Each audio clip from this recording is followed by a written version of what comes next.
herzlich willkommen zu meinem neuen Bullet Journal für den Monat März. Ich freue mich, dass ihr dabei seid, vor allem auch deswegen, weil in diesem Monat wird es besonders einfach, aber auch wirklich, wirklich hübsch und zwar so, dass es jeder umsetzen kann, denn das Thema werden Tulpen sein und zwar in einer einfachen Art und Weise. Wie häufig beginne ich erstmal mit einem Zitat, diesmal von Carl von Linné. Carl von Linné war ein Naturforscher im 18. Jahrhundert und Begründer der bis heute gültigen Nomenklatura. Das heißt, er hat die Ordnung der Tiere und Pflanzen vorgenommen und damit auch die Namensgebung bestimmt.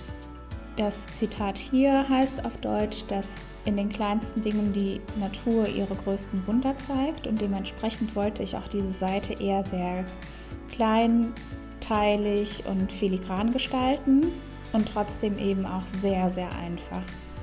Die Wirkung ist trotzdem so, als ob es nicht einfach wäre, aber das ist es tatsächlich, weil eigentlich malen wir nur ein paar Schnörkel, ein paar Blättchen und ein paar Tulpen und das war's. Und am Ende wird es noch ein bisschen ausgemalt.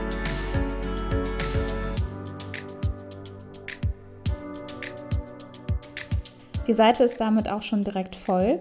Ihr habt super viel geschafft. Es sieht auch nach viel, viel mehr aus, als es eigentlich ist. Und es passt einfach alles zusammen, sowohl inhaltlich als auch äußerlich. Ich arbeite hier wieder mit meinen Finelinern, mit den Mikrons. Und wenn ich das Ganze ausmale, dann arbeite ich wieder mit den Tombos. Hier bin ich auch wieder hingegangen und habe mit den Finelinern gemalt bzw. geschrieben und das entsprechend nachher so gestaltet, wie ich es haben wollte. Ich hätte natürlich auch stattdessen wieder die Fudenosuke Stifte benutzen können. Damit wäre man etwas schneller. Wer das also lieber mag, kann das gerne tun. Aber wenn ich mit dem Fineliner etwas mache, habe ich etwas mehr Kontrolle darüber und kann das Ganze etwas differenzierter gestalten. Die nächste Seite ist auch wieder unfassbar einfach.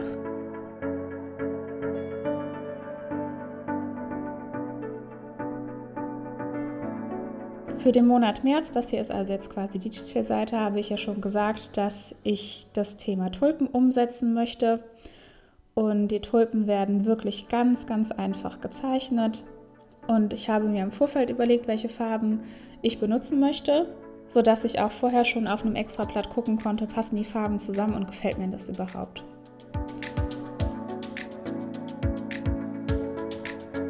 Ich habe jetzt hier die Farben Rosa und Hellgrün ausgesucht, da das für mich absolute Frühlingsfarben sind. Auch wenn ich eigentlich gar nicht so ein Grün-Fan bin, aber im Frühling treiben ja alle Büsche und Bäume aus und gerade so dieses frische, ganz, ganz frische Grün der Blätter finde ich einfach unfassbar schön. Hier mache ich jetzt die Übersicht für den Monat. Ich habe auch ganz am Anfang des Bullet Journals eine Großübersicht im Grunde für das komplette Jahr, sodass ich dann also, wenn ich den Monat noch nicht geplant habe und Termine aber schon für den nächsten oder übernächsten Monat sind, dort eintragen kann.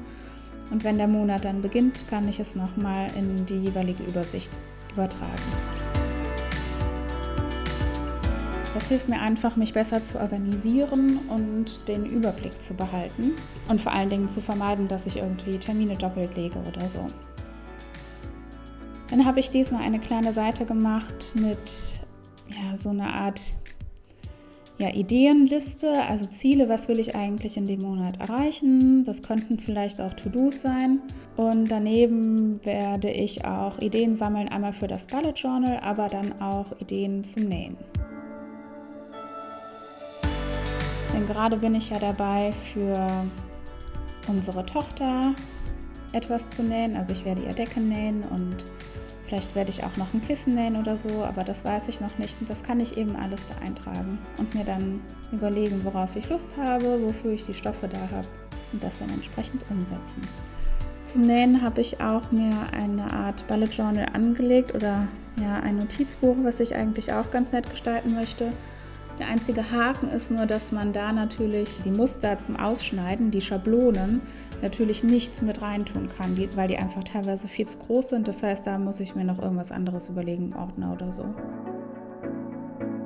Auch hier auf der Seite finden die Tulpen natürlich wieder Eingang, aber es ist auch wieder, wie gehabt, wie ich am Anfang gesagt habe, super, super einfach und für jeden umsetzbar. Und diesmal ist auch, was eher untypisch für mich ist, die Farbe Grün mit vertreten. Das ist eigentlich jetzt nicht so meine Farbe. Aber in dem Fall fand ich, dass es einfach total gut passt, denn im Frühling, wenn dann endlich so die Bäume und die Sträucher austreiben, sieht man ja auch so überall so dieses ganz, ganz frische, helle Grün und das finde ich wieder super, super schön. Und deswegen habe ich mir hier eine entsprechende Farbe rausgesucht. Und das fand ich eigentlich ganz passend.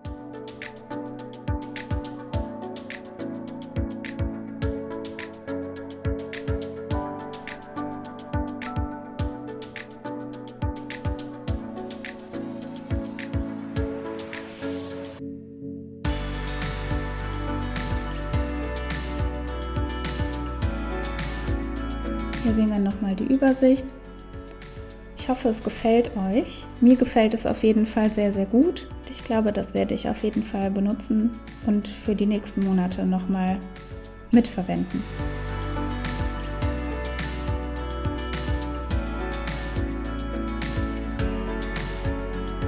Jetzt kommen wir zum zweiten Teil. Und zwar machen wir da weiter mit den Trackern. Also der Mood Tracker und der Habit Tracker habe ich die beiden Seiten auch, zumindest was den oberen Teil betrifft, identisch gestaltet. Bei dem Mood Tracker habe ich wieder Tulpen gezeichnet und die Tulpenköpfe sollen nach einer entsprechenden Farbe ausgemalt werden, die dann wie unten festgelegt meine Verfassung wiedergeben sollen. Gerade in der Schwangerschaft ist es ganz nett, wenn man mal weiß, wie fühle ich mich eigentlich so, wobei ich mich insgesamt sehr gut fühle.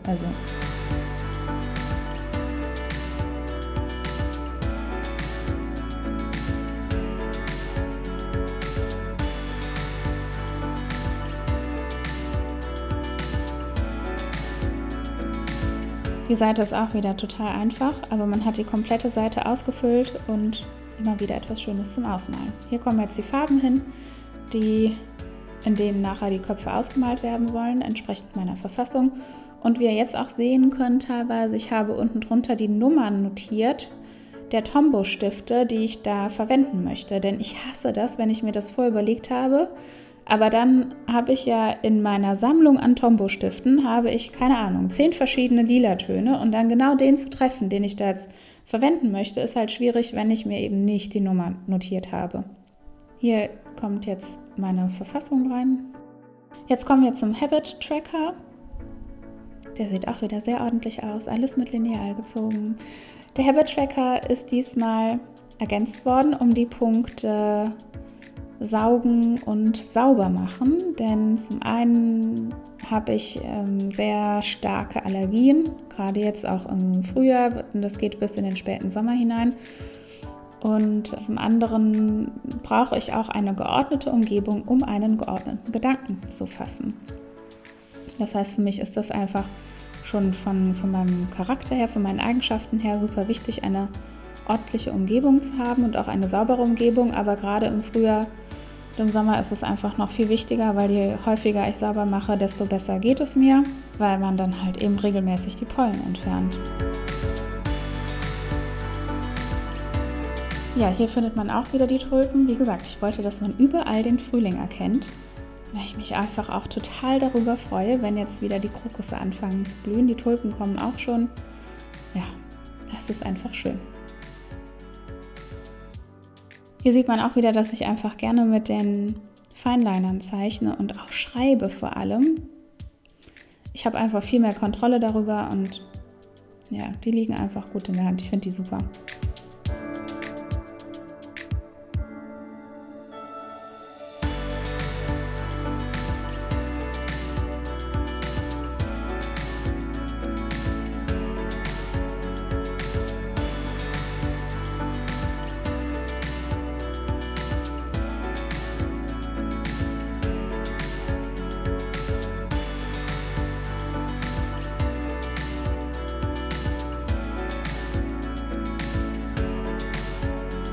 Hier kommen wir jetzt zur Wochenübersicht.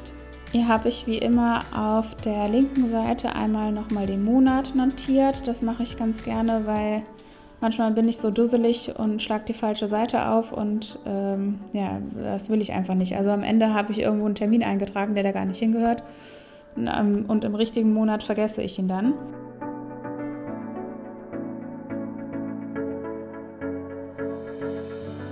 Ich markiere mir auch immer nochmal, in welcher Woche wir sind, weil ich ja auch nochmal die Monatsübersichte aufzeichne. Das hilft mir einfach auch in der Orientierung. Im Grunde genommen könnte man auch, wenn man diese ganzen Blumen und dieses ganze Schnörkelige nicht mag, könnte man das auch tatsächlich weglassen. Dann wäre es eine sehr, sehr schlichte Übersicht.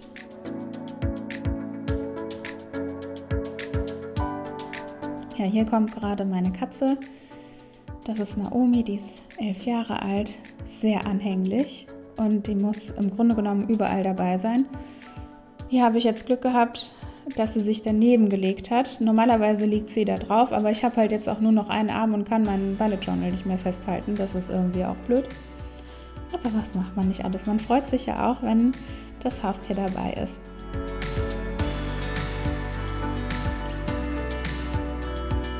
Ja, was auch wieder nicht fehlen darf bei der wöchentlichen Übersicht, ist tatsächlich diese Shopping-List, also eine Einkaufsliste für mich, weil mir häufiger zwischendurch mal Dinge einfallen, die ich unbedingt noch besorgen möchte.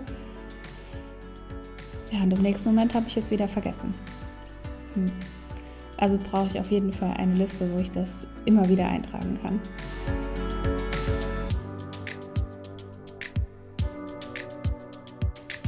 Häufig gehe ich hin und zeichne zuerst mit den Tombow-Stiften und lasse die dann trocknen und schreibe dann mit dem Fineliner oben drüber. Das wäre so ein Tipp an euch. Wenn ihr die Möglichkeit habt, dann macht das auch so. Manchmal geht das nicht. Also hier bei den Tulpen zum Beispiel, weil ich es ja immer so ordentlich brauche, arbeite ich zuerst jetzt hier mit den Finelinern und dann mit den Tombow-Stiften. Manchmal kann man das aber auch umgekehrt machen.